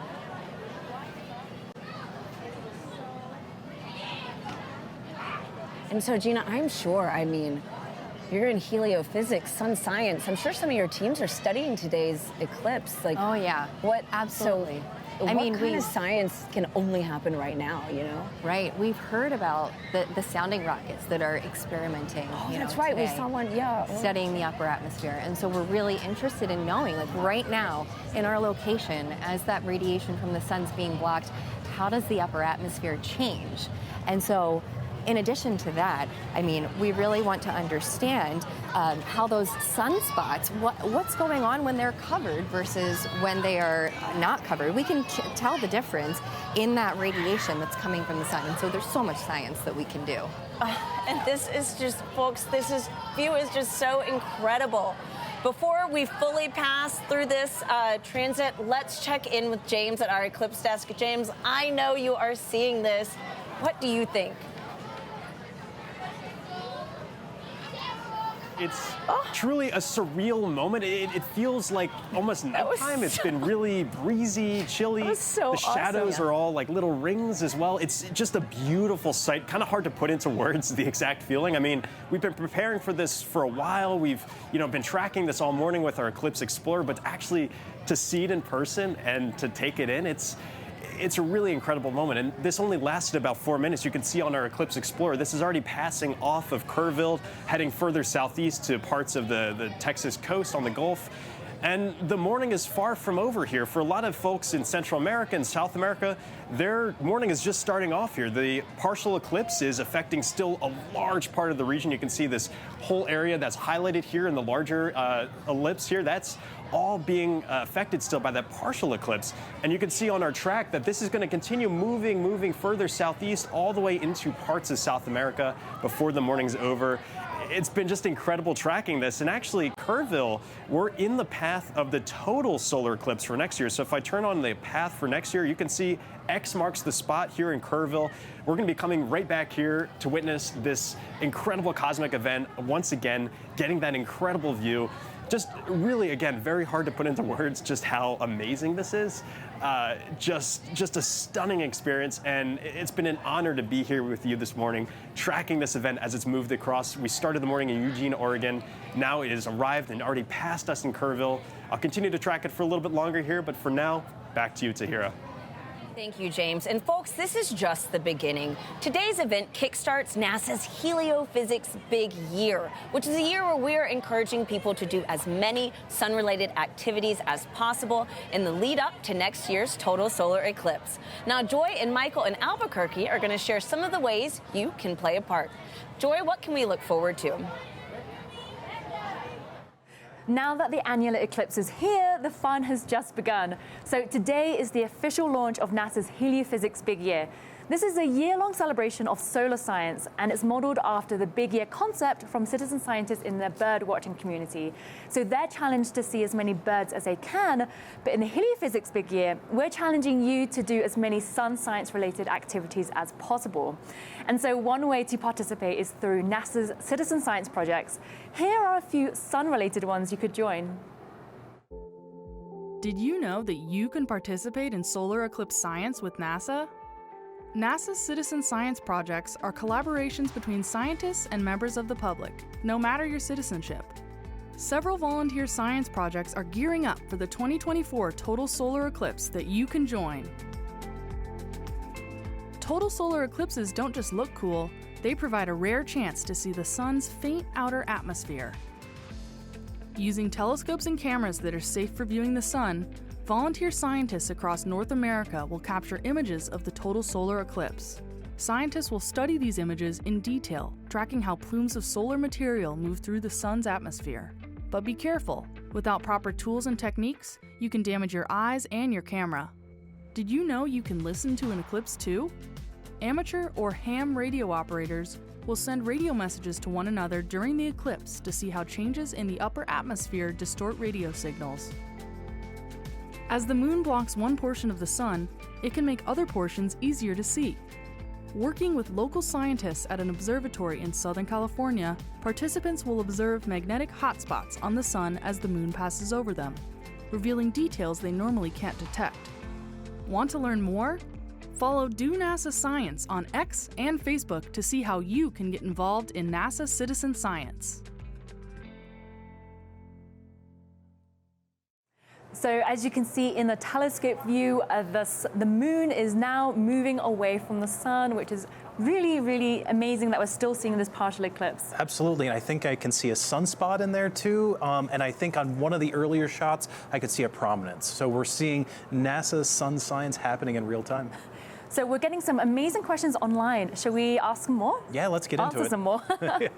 Okay, so we have a question from Peter Chang on X, and they ask, can a filtered telescope see flares on the sun during totality? Oh, that's a really good question.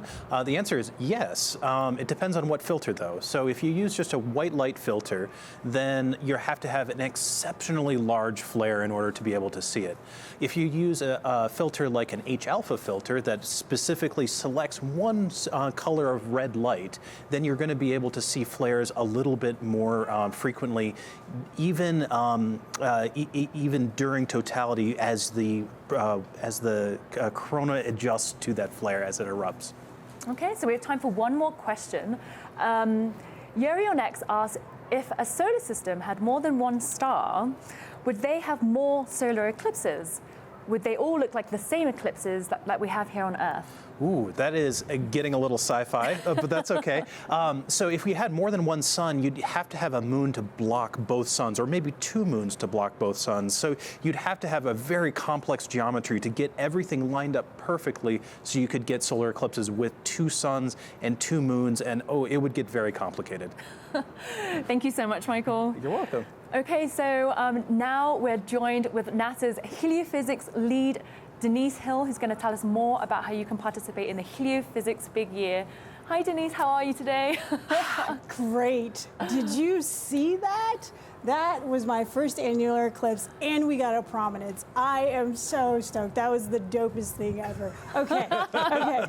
Heliophysics Big Year. So, as you've heard before, the sun touches everything. And the Heliophysics Big Year is a celebration, a global celebration of sun and sun science and what we have going on. But it's also, I think I heard you say it, Michael, it's about the community and being communal and just the unity of hearing everybody cheer. The sun touches us all in so many different ways. And so the Heliophysics Big Year is going to help us kind of discover all the ways the sun touches us scientifically, but in other ways as well. And why is it a big year for the sun? So you saw what just happened, right? Well, that's nothing. Coming up in April 8th, we have the total solar eclipse, and then Parker Solar Probe's closest approach, which will end out the Heliophysics Big Year, but it's the mission that has literally touched the sun, and it's going to be making its closest approach. And then from there, every single month during the Heliophysics Big Year, and it's a big year because it's more than 12 months, but during that time, we have themes for on different ways people can explore the sun and how it touches them. So we have themes like fashion. We're going to be delving into physical and mental and emotional health. The sun touches us in so many ways besides. And then we have missions. In just a couple weeks, we have our AWE mission that is launching, and it's going to be the first space weather station on ISS. And we are so excited. You have no idea. Wow, there's so many new NASA events and opportunities coming up. Is there any other like science events that maybe people could get involved with themselves? Yeah, for sure. So we've talked about citizen science a bunch, and that is one of the ways for sure for people to get involved and to do NASA science with real scientists. And then there's also, like, you are a scientist. Every single one of us is a scientist. And we're going to share ways that you can explore the sun, do your own little scientific investigations yourself. And so, yeah, the science is going to be front and center. There's also going to be some other things as well. That's great. So what are you most excited about in this upcoming big year? For me, it's the unity, right? Like the sun touches, it doesn't matter what race you are, what ethnicity, what culture, religion, whether you live in a rural community, urban community, it doesn't matter. The sun touches us all. And we like to call it our extraordinarily ordinary sun, because our sun is supposed to just be ordinary. But it is responsible and touches every living thing on Earth. And no other star that we know of has that level of responsibility. So that gives me hope that you can be ordinary and have an extraordinary impact. That's amazing. Well, I think our sun's pretty extraordinary by itself, so I don't know. Thank you so much for joining us, Denise. Thanks for having me. So if you want to learn more about the Heliophysics Big Year, you can visit go.nasa.gov/heliobigyear. Michael, are you excited for the Heliophysics Big Year? I am so excited because I get to be a rock star for an entire year, and then I go back to being a normal scientist again. No, it's going to be fantastic for science, for outreach, for everything. I am so excited for this. Well, the Heliophysics Big Year has so many opportunities for folks around the world to get involved with NASA science, especially during the 2024 total solar eclipse. And one group of citizen scientists will be using their sensors to make observations. They'll gather sound recordings and help with data analysis to understand how wildlife will be impacted by solar eclipses. And you can help them too, no matter your citizenship. So now let's learn more. During a total solar eclipse, it is almost like day becomes night very quickly. So knowing that there's going to be a change in that light and life-giving energy means that we can predict when animals are going to have a rapid shift in their behavior, which results in changes in the acoustic environment or the soundscape. So the Eclipse Soundscapes project is a project to determine how eclipses affect life here on Earth. And there's a lot more to observation than just what you see. It's also important to think about what you hear. We're measuring how the rapid onset of darkness during an eclipse affects wildlife by measuring the changes in sounds that they make. The general public is best suited for this type of project because the general public is everywhere. And that's really the power of the participatory science component of this project. It enables recordings and observations of soundscapes across the diversity of ecosystems covered by the path of totality. We might think of some ecosystems having a greater influence of human activities on the soundscape, whereas in other ecosystems, say a remote part of a national park, we might have a lower influence of human activities and greater influence from the sounds of life and Earth.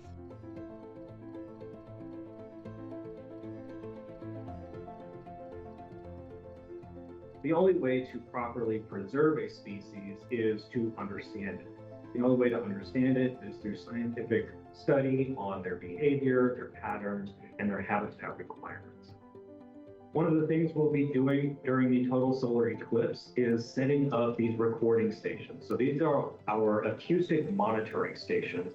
And what we're doing is listening for calls of the different bat species with the hopes of maybe picking up some of those endangered species like the northern long-eared bat.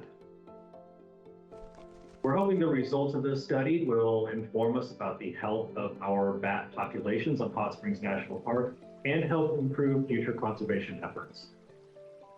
The Eclipse Soundscapes project is an inclusive and accessible project that is inviting the general public to get involved in NASA science alongside scientists and subject matter experts. Wherever you take your observations, you might be giving us information that has never been recorded before.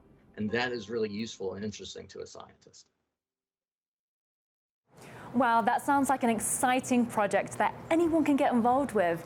So if you want to learn more about Eclipse Soundscapes or any of NASA's other citizen science opportunities, go to go.nasa.gov/heliobigyear.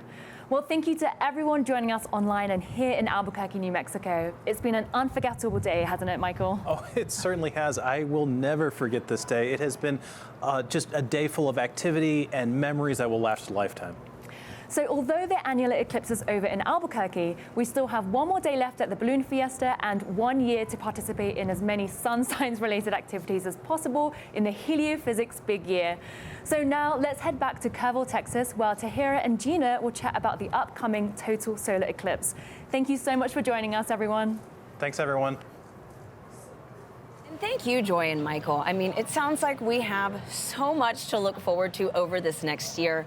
And folks, even though peak annularity just passed in Kerrville, Texas, we are still getting an incredible view on this live telescope feed. You can see the moon is now passing over the sun and honestly on its way to make another city's day. Now, it is a good point to remind folks that X marks the spot here in Kerrville, Texas, where the 2024 total solar eclipse will pass in just 6 months. This very lucky city is in the path of totality and will be one of the places to witness the moon completely blocking out the face of the sun and darkening the sky as if it were dawn or dusk. Now, Gina and I are here with NASA Chief Scientist, Dr. Kate Calvin, to learn more about what we can expect for next year. Kate, thank you so much for being here with us. Thanks for having me. Have you. And so, Kate, can you start off and just give us an idea of what science we can expect only for a total solar eclipse? So one of the things that scientists are really interested in studying is called the corona. It's a part of the sun's atmosphere. It's the source of heat and particles that come towards Earth. But normally it's too bright, and so you can't really observe it directly. Scientists use instruments called coronagraphs to block some of that light, but it's still hard to see parts of the corona. It's not the same as a total eclipse? Yeah, the total eclipse gives the best environment for studying the corona. Right, but we were so lucky to just see that prominence coming off of the sun. And what is the prominence? And so that's actually some of that solar particles, some of the particles coming off of the sun, the ejecta, and we can kind of see it hanging there, which either turns into an eruption, some of that activity that we can observe, or it can kind of just quiet down as well. Yeah. So, Kate, can you tell us, how can the public get involved with the total solar eclipse? Oh, that's a good question. Yeah, so we have a number of citizen science projects. These are projects where people anywhere around the world can help contribute to our science. You don't have to be in the path of totality to contribute. We have projects for everyone. And they're different projects. Some of them you need cameras or telescopes or equipment. Others you can use just with your cell phone. So we have one project that's called on the Globe Observer app. It's to help understand the effect of eclipses on Earth's weather, and you can do that just with your phone. Do you need a science background, or? Anyone can contribute. We walk you through what you need to do, and sometimes it's as simple as taking a picture or recording a sound. And so you can all contribute to our science. So anybody can get involved? Anyone can get involved. Perfect. And then can you tell us a little more how the eclipse science that we're doing will help to inform kind of the broader science at NASA? Yeah, and so like I said, we're trying to study the corona, this source of heat and particles towards Earth. They affect Earth. They can disrupt electronics. They can lead to northern lights. So we're really interested in Earth and understanding the effects on Earth. But there's also the sun affects other planets and bodies in the solar system, like the moon and Mars. And so when we think about exploring the solar system, we want to understand the sun and its role in it. Wow, that's incredible. I mean, we have so much to look forward to next year. I want to know, real quick, what's your peak excitement for next year's total solar eclipse? We'll start with you, and then Kate would love to hear your thoughts. Sure. So I'm really excited to compare what we saw today, that annular eclipse. How does it compare to that total solar eclipse? I got to see a total in 2017, but every eclipse is unique, and so such a scientist. I know. Want to do that a is little my experiment. How many data points can I get? But not just that. We're hearing everything about the Heliophysics big year, and so it kicks off today, and that total solar eclipse in April will be the next event. So how many events can I participate in for the Heliophysics big year? Amazing. What about you, Kate? I'm interested in sort of the things beyond just what you see, but what you feel, so that it's going to get cooler, and we might hear some animals. Today, we felt that. Yeah, and I really want the full body experience of the eclipse. That is incredible. And I mean, today has been a spectacular day. So folks, let's check in one last time with James at our eclipse desk to see how he's doing. James, what's it like? Yeah, Tahira, I'm still in awe of the moment that we just had here a couple minutes ago here in Kerrville, Texas. Just a stunning view of that ring of fire here. And as you can see on our Eclipse Explorer, the annularity has now shifted off into the Gulf of Mexico. So if you're in a boat out there, you'll have a phenomenal view. But we're going to be here once again next year, April 8th, 2024 in Kerrville, Texas. I've got the path of the 2024 total solar eclipse up here on the screen. You can see it's tracking right through us in Kerrville and then affecting an entirely new area here that is going to be stretching all the way up to parts of New England, all the way up to Maine, even parts of Canada. So a really large area there as well. So definitely save those pinhole projectors and certainly keep a hold of those Eclipse glasses. You're going to need them for next year. We're going to be right back to cover all of that incredible stuff next year with you. It's been amazing tracking this today. And again, this is still moving onwards to Central America and South America. So if you're tuning in from there, you have a great view incoming. And in many parts of the country, there's still that partial eclipse. A truly awe-inspiring morning and a wonderful day for all. So thank you so much. Back to you, Tahira. And thank you so much, James, for bringing us into the action during today's show. Gina, so wow. I mean, this was both of our first experiences. So final thoughts. I mean, what a day. At this point, you know, I'm ready to look at those calculations for the eclipses and check out not only April, but what else can I see in the future? Because these are spectacular to A little see. eclipse chaser now. Exactly. you I'll know? chase them around the world.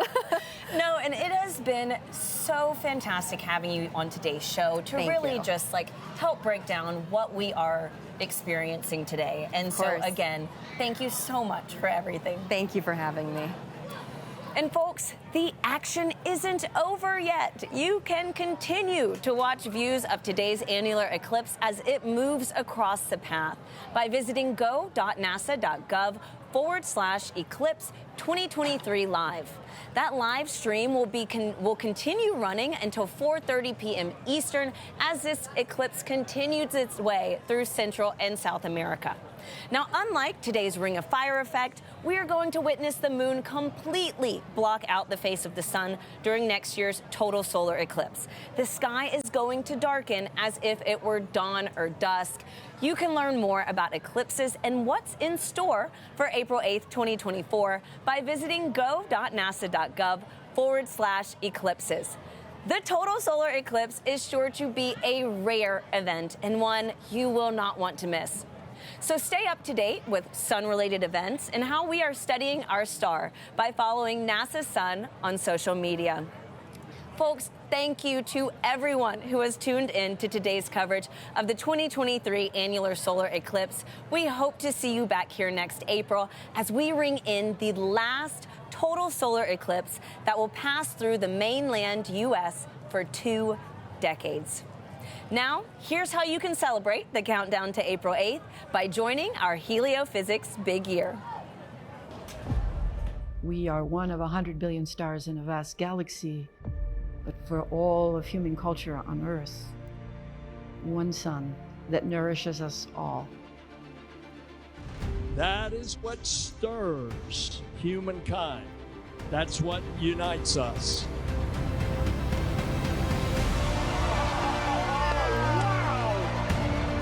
Experience the wonder, the beauty, and the power of our star. One sun across space, time, and culture. Let us continue the quest to unfold this universe. And let us continue to find unity in our discovery.